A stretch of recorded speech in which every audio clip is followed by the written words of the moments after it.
You know, I just read something that was even scarier than Chucky 2. And it was that the amount of time that humanity collectively is spending on Netflix and other streaming services, of which I'm not that familiar with, Amazon Prime, I think, is one, and of course, the biggest of them all, Stan.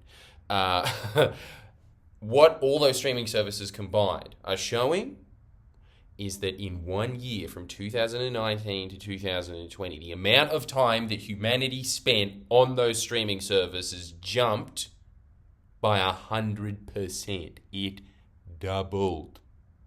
The amount of time that you spend watching movies, which, let's be honest, if you've seen one rock film, you've seen them all. That's not true. Fast and the Furious 7. I don't even know if he's on that. Look, I'm out of my league here talking about shit films. I don't watch any films. The last one I saw was Batman and Robin, and honestly, you want to fight me in the comments? I thought it was better than the new Batman. Anyway, look. People are spending more time than they used to spend on television. I remember reading a study in the 90s that was saying that the average American, which means worldwide, is the same thing, are spending 6 hours a day watching television. And that was passive television. Whatever was on, was on. You watched Just Shoot Me because it's on 10, damn it.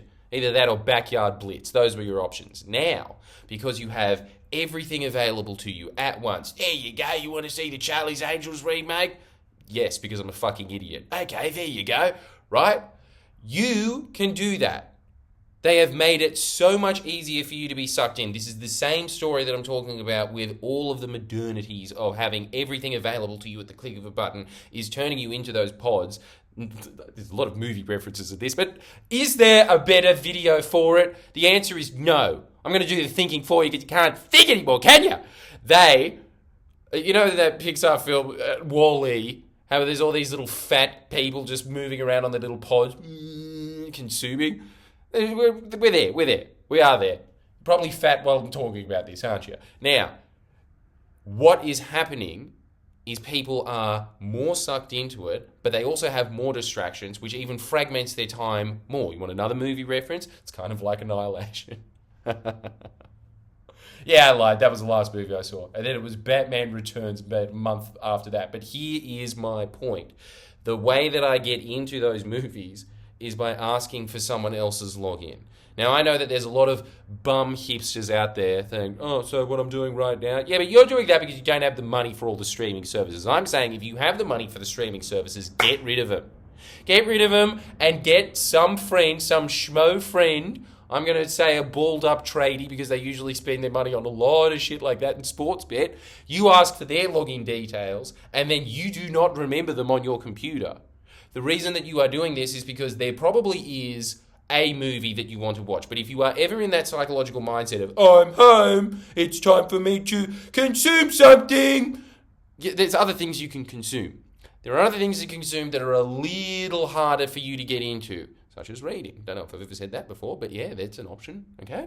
You know what's another option? Poking your eye out with a fork, that's one. But I don't recommend that, but that is something you can do, up to you. Just saying there's other options than Netflix. Don't get onto it. Don't get onto it because if you have that as just a habit of, yep, all right, I'm home, let's do that.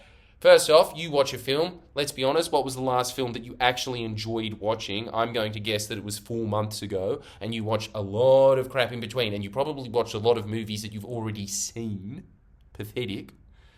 Many times over because you are trying to fill the void of modern existence and the fact that you barely have a soul, okay, because the computer has replaced it. You are a ghost in a machine at this point, aren't you? Oh, damn, that got pretty existential. So, making TV more efficient when it was already sucking up 6 hours of your spare time, which, let's think about this. You have 8 hours for sleep, which you won't get because you're watching a lot of Netflix. So you've got 4 hours for sleep. You work 8 hours a day, and at your work, you're not working. You're on Facebook the whole time and flicking through Instagram, which probably is most people's work at this point. It's actually just to do that and say, oh, there's the trend of just, drinking turbocharge. So, yeah, let's just do that, right? That's, unless you have that job, obviously you need it. But the whole thing is that, and there's the whole point of like, it's taking away your attention. But the other thing that's really scary is that it is just taking away all your spare time. And if it was taking 6 hours away from the average person in the 90s, when everyone was always saying, I can't get ahead in life. Yes, you can. You just don't prioritize getting ahead in life. If you are watching Netflix, you are definitely thinking of the worst thing that you could be doing at that time, apart from taking meth, maybe. And even then, you probably might have some adventures to remember. You don't remember Netflix. It's just, that was a void of my life. Okay, now it's time for sleep, and I can't sleep properly because I've just been watching a flickering screen the whole time. And it's a lamp as well. That's also great. It's burning my eyes. So you get rid of all of that, and what are you left with? You are left with higher priority options. That's what you want to be moving towards. You want to be ridding yourself of as many of these distractions as possible. What really scares me about this, and why I wanted to mention it, is when I was watching that film and I was watching it with other people, because I don't have a smartphone, I have a dumb phone. As always, I suggest that you move down to that, but they were getting out their smartphone in the scenes where there was dialogue. As soon as there wasn't action and their eyes were, stimulation, they looked for stimulation here. This is moving quicker. And so they went on to that. So you are fragmentizing your attention into even smaller bits. It has to be this kaleidoscope of things bombarding you so that you forget that you're alive, essentially. But what really freaks me out about Netflix is the fact that if it was able to take up that much more of people's attention, double the amount of attention, as we're saying, think about that collectively in front of humanity. This is the main point of this video, which is, I know that I talk about a lot of other self-help techniques that are very traditional. We are at the point, however, that if you are able to keep yourself off of TikTok and Instagram and Netflix more than the average person, you are going to get better results than the average person, because that whole time is wasted. You are not learning anything on that. Don't give me this crap that you are learning things off the Netflix documentaries about drug lords in Colombia. It's not useful to your life. This is all I'm saying. You can still watch Netflix, but you don't have to pay for the subscription. You just get somebody else to give you your free subscription, and then you just watch it when you actually want to watch something. It will save you so many hours. And whatever you are doing, even if it's cleaning your house, more productive. You are learning better skills than what you are learning off of Netflix. You are learning to waste your time. That's what you're learning to do on that.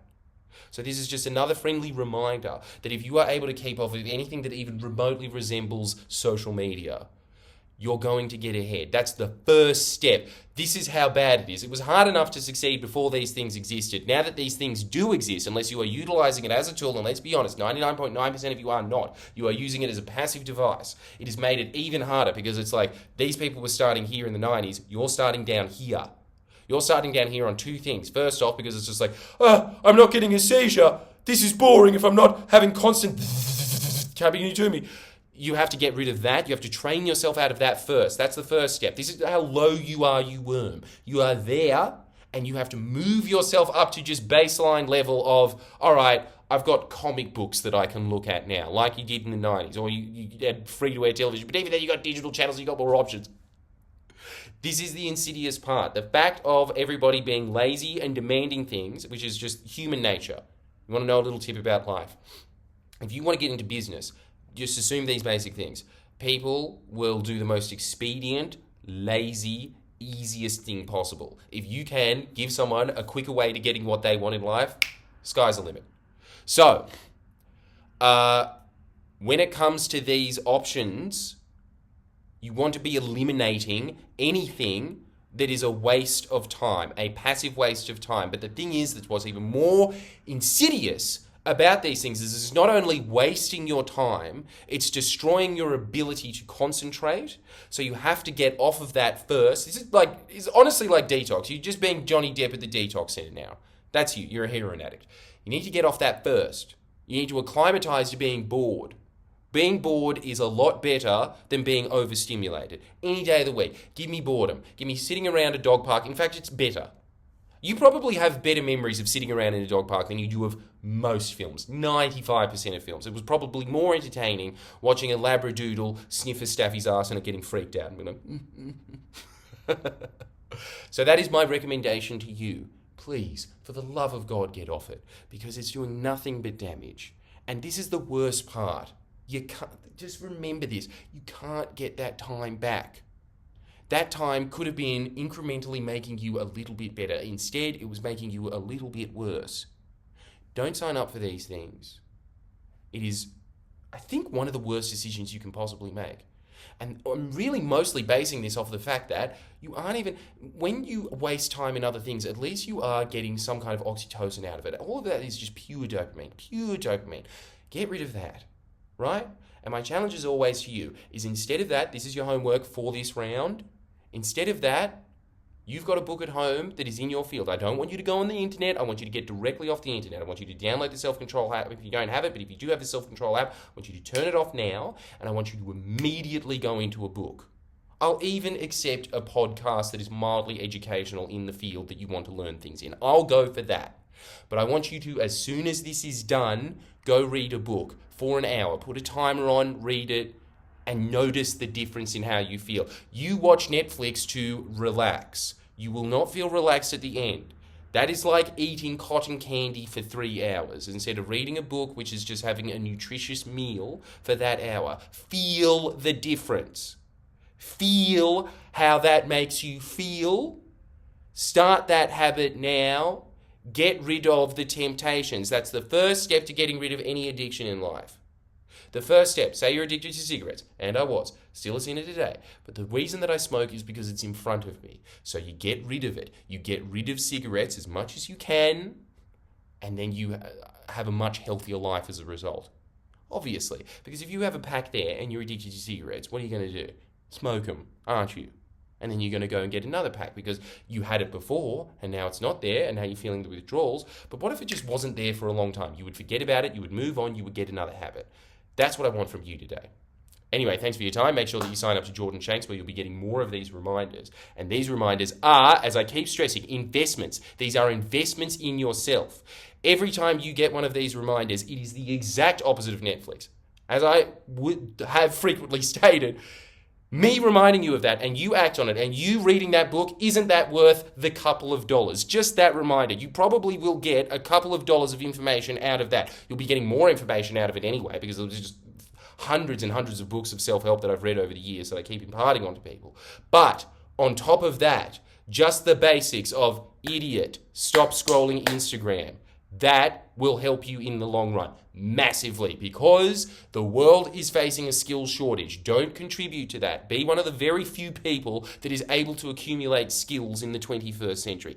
Isn't that horrendous that people in the Middle Ages were more skilled than they are now despite being less educated because the average person knew how to build a house. The average person knew how to butcher an animal. We don't know. And what a great skill. But average human beings know how to do nothing now. That is a declining society. Be part of the people that make it go up to the trajectory, which, let's be honest, probably won't happen. But let's hope that it does. And you do that by signing up to Jordan Shanks for 1 or 2 extra videos a week. I guarantee it will change your life, and I'll see you next time.